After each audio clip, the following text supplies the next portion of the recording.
Hello everyone, welcome to class number 10 of the chapter Discrete Mathematics. So आज की class का हमारा discussion का टॉपिक है और एक तरह के लॉजिकल ऑपरेटर जिस ऑपरेटर का नाम है biconditional operator.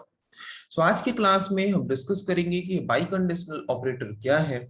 By conditional operator को यूज करके अगर हम एक कंपाउंड प्रोपोजिशन या फिर कंपाउंड स्टेटमेंट क्रिएट करते हैं तो उसका रिजल्ट ट्रू कब आता है उसके बारे में आज के क्लास में हम डिस्कस करेंगे। तो चलिए शुरू करते हैं डिस्कशन।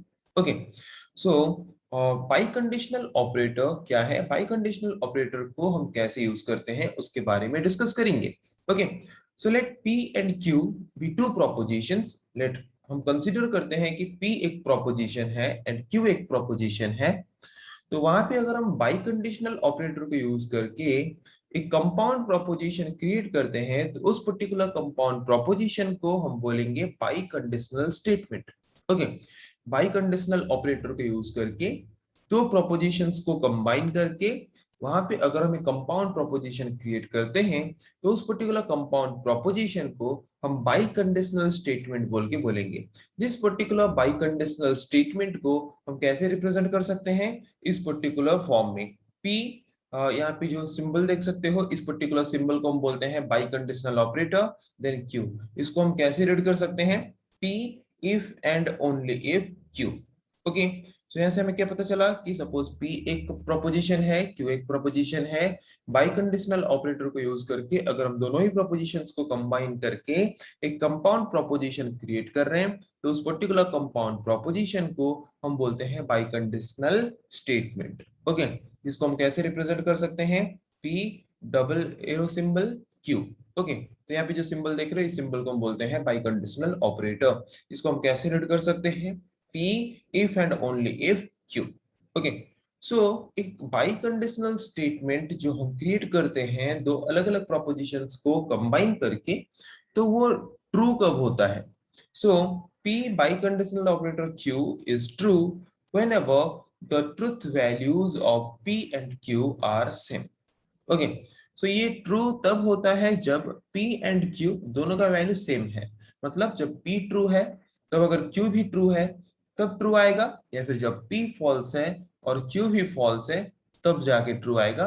अदरवाइज दोनों के वैल्यूज अगर डिफरेंट है, एक ट्रू या फिर एक फॉल्स है, तो वहां पे रिजल्ट हमारा क्या आएगा, फॉल्स आएगा। तो अगर इसका ट्रुथ टेबल देखें, यहाँ पे आप देख सकते हो, तो P if and only if Q का रिजल्ट ट्रू कब आ रहा है, जब बोथ P एंड Q का वैल्यू सेम है। जब P ट्रू है, Q ट्रू है तब ट्रू आएगा। जब P फॉल्स है, Q फॉल्स है तब ट्रू आएगा। और बाकी टाइम में इसका रिजल्ट क्या आएगा, फॉल्स आएगा। ओके, पता चला।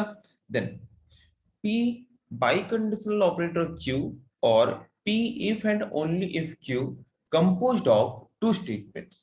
ओके, जैसे कि लास्ट क्लास में, लास्ट कुछ क्लासेस में हमने इम्प्लीकेशन ऑपरेटर के बारे में पढ़ा था, जिसको हम पढ़ते थे P if P then Q, वैसे रीड करते थे हम, और जिसका सिंबल जो था वो सिंगल साइड में एरो सिंबल था। ओके, तो यहाँ पे P if and only if Q composed of two statements, दो अलग अलग स्टेटमेंट्स को लेके बना है P if and only if Q। क्या है वो दो स्टेटमेंट्स, एक स्टेटमेंट है P इफ Q और एक स्टेटमेंट है P only if Q। Okay, so P if and only if Q means it consists of two statements. One is P if Q, another one is P only if Q। Okay, so P if Q को हम कैसे represent कर सकते हैं, P if Q means if Q then P। P if Q को हम और कैसे लिख सकते हैं, if Q then P। And P only if Q को हम कैसे लिख सकते हैं, ऑलरेडी हमने डिस्कस किया था लास्ट कुछ क्लासेस में कि if P then Q is equivalent to P only if Q। so P only if Q को हम लिख सकते हैं if P then Q, and P if Q को हम लिख सकते हैं if Q then P। Okay, so if P then Q को हम रिप्रेजेंट कैसे कर सकते हैं, P implies Q, and if Q then P को कैसे रिप्रेजेंट कर सकते हैं, Q implies P, and and symbol को रिप्रेजेंट कर सकते हैं इस पर्टिकुलर सिंबल के द्वारा। तो अगर P implies Q and Q implies P दोनों कंबाइन होते हैं तो उसको अगर सिंगल एक स्टेटमेंट की फॉर्म में रिप्रेजेंट करें तो कैसे रिप्रेजेंट करेंगे, इस तरह से, P if and only if Q.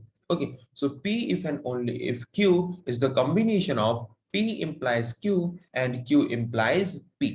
तो ट्रुथ टेबल की फॉर्म में अगर इसको रिप्रेजेंट करें तो मैंने यहाँ पे लिया P Q, तो पहले मैंने निकाला P implies Q, फिर मैंने निकाला Q implies P। दोनों का एंड अगर करेंगे तो क्या आएगा, दोनों का एंड क्या है, P if and only if Q। Okay, तो दोनों का एंड क्या है, दोनों का एंड अगर करेंगे तो निकलेगा P, दोनों का एंड अगर करेंगे तो किसके साथ इक्वल होना चाहिए, P if and only if Q। देखते हैं, तो यहाँ पे P एंड Q का वैल्यू मैंने लिया true true true false false true false false. तो P implies Q फॉल्स कब होगा, जब P ट्रू होगा Q फॉल्स होगा तब जाके, और बाकी टाइम में ट्रू होगा, हुआ है यहाँ पे। Then Q implies P false कब होगा, जब Q ट्रू होगा एंड P फॉल्स होगा तब सिर्फ फॉल्स होगा, बाकी सारे टाइम में ट्रू होंगे। हो गया यहाँ पे। फिर इन दोनों का एंड करेंगे, तो दोनों का एंड ऑपरेशन परफॉर्म अगर करेंगे तो ट्रू कब आएगा, जब दोनों का वैल्यू मतलब ट्रू होगा। तो ट्रू ट्रू ट्रू, यहाँ पे ट्रू ट्रू ट्रू, बाकी टाइम में false true false true false false. तो यहाँ पे जो रिजल्ट आया ट्रू फॉल्स फॉल्स ट्रू, ये इक्वल किसके साथ है, यहाँ पे जो ट्रुथ टेबल हमारा है यहाँ पे भी देखो ट्रू फॉल्स फॉल्स ट्रू, मतलब यहाँ पे P if and only if Q is equivalent to P implies Q and Q implies P. Okay, so we can say P if and only if Q composed of two statements, that is P implies Q and Q implies P. Okay, so पता चला by conditional statement क्या है, biconditional operator हम किस तरह के symbol को बोलते हैं, और बाई कंडीशनल स्टेटमेंट का रिजल्ट ट्रू कब आता है। Okay, so P if and only if Q can also be represented as, मतलब P if and only if Q को हम और कैसे रिप्रेजेंट कर सकते हैं, P is necessary and sufficient for Q and vice versa. Okay, so P is necessary for Q and P is sufficient for Q। इसके बारे में ऑलरेडी हम डिस्कस कर चुके हैं कि अगर P is necessary and sufficient for Q है, इसका मतलब जब P का वैल्यू ट्रू होगा तब Q का वैल्यू ट्रू होना जरूरी है, जब P का वैल्यू फॉल्स होगा तब Q का वैल्यू भी फॉल्स होना जरूरी है। एंड वाइस वर्सा मींस उसका उल्टा, अगर Q का वैल्यू ट्रू होगा तो P का वैल्यू भी ट्रू होना जरूरी है, अगर Q का वैल्यू फॉल्स होगा तो P का वैल्यू भी फॉल्स होना जरूरी है। कंपाउंड स्टेटमेंट या फिर हमारा जो बाई कंडीशनल स्टेटमेंट जनरेट होता है, दो प्रोपोजिशंस को कंबाइन करके उनका रिजल्ट ट्रू के हिसाब से रिप्रेजेंट करने के लिए। ओके, और किस तरह से रिप्रेजेंट कर सकते हैं P if and only if Q को, if P then Q and if Q then P। Okay, मतलब हमने अभी थोड़ी देर पहले देखा P if and only if Q is composed of two statements, one is if P then Q and second one is if Q then P। Okay, और किस तरीके से रिप्रेजेंट कर सकते हैं P if and only if Q को, P IFFQ, IFFF means if and only if। Okay, if and only if को short में हम लिख सकते हैं IFF, P if and only if Q। Okay, so let's take an example। Let's suppose P be a proposition, P एक proposition है, क्या है वो proposition, they will cancel the school today, and Q be a proposition, it rains। okay, so अगर इसका compound proposition हम create करें by using conditional operator, तो वहां पे जो conditional statement, by conditional statement जो create होगा, अगर हम बाई कंडीशनल ऑपरेटर को यूज करके यहाँ पे एक कंपाउंड प्रोपोजिशन क्रिएट करते हैं इन दो प्रोपोजिशंस को लेके, तो वहां पे जो बाई कंडीशनल स्टेटमेंट क्रिएट होगा तो वो क्या होगा, they will cancel the school today if and only if it rains.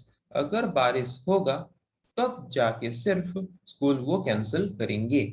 Okay, तो ये जो स्टेटमेंट यहाँ पे क्रिएट हुआ, इस पर्टिकुलर स्टेटमेंट को हम बाई कंडीशनल स्टेटमेंट बोल सकते हैं। ओके, जो कि कंपाउंड प्रोपोजिशन है, जो कि दो अलग अलग प्रोपोजिशंस को कंबाइन करके बाई कंडीशनल ऑपरेटर के द्वारा हमने यहाँ पे जनरेट किया है। ओके, सो वैसे ही आपको कुछ क्वेश्चंस यहाँ पे प्रोवाइड किए गए हैं, जिनको आपको क्या करना है, दो प्रोपोजिशंस को कंबाइन करके P if and only if Q के फॉर्म में रिप्रेजेंट करना है। मतलब हम सिंपल तरीके से बोल सकते हैं बाई कंडीशनल स्टेटमेंट के फॉर्म में आपको रिप्रेजेंट करना है, दो प्रोपोजिशंस को कंबाइन करके आपको यहाँ पे क्वेश्चन प्रोवाइड किया गया है। सो आज की क्लास में हमने डिस्कस किया कि बाई कंडीशनल ऑपरेटर क्या है, बाई कंडीशनल ऑपरेटर का सिंबल कैसा है, बाई कंडीशनल ऑपरेटर को यूज करके अगर हम दो अलग अलग प्रोपोजिशंस को कंबाइन करके एक कंपाउंड प्रोपोजिशन क्रिएट करते हैं तो उसको हम बाई कंडीशनल स्टेटमेंट बोलते हैं। और एक बाई कंडीशनल स्टेटमेंट ट्रू तब होता है जब उस पर्टिकुलर बाई कंडीशनल स्टेटमेंट में जो दो प्रोपोजिशंस हैं दोनों का वैल्यू जब सेम है तब जाके ट्रू आता है, अदरवाइज फॉल्स आता है। मतलब अगर first proposition and second proposition दोनों ट्रू हैं तब रिजल्ट ट्रू आएगा, या फिर first proposition and second proposition दोनों का वैल्यू अगर फॉल्स है तब ट्रू आएगा, अदरवाइज बाकी सारे केसेस में फॉल्स आएगा अगर हम कंपाउंड बाई कंडीशनल ऑपरेटर को यूज करके एक कंपाउंड प्रोपोजिशन क्रिएट कर रहे हैं तो।